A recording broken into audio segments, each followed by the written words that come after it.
Hey guys, welcome back to the 2006 restoration project. Today, we've got Joshua and Jaden. I'm gonna let them tell you a little bit about what they've done today to our project. Hey, my name's Josh, the apprentice here at Porsche of Nashville. Started off this morning bright and early, replacing these front brakes. Was gonna do the rear as well, but still waiting on a couple parts for that.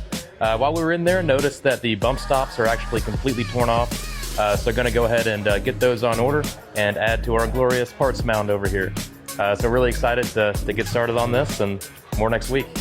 Hi, my name is Jaden. I'm the apprentice here at Porsche of Nashville.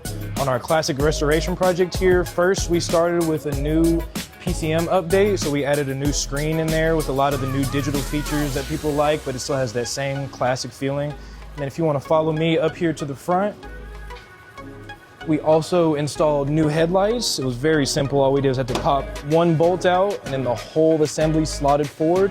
Made it really simple for us.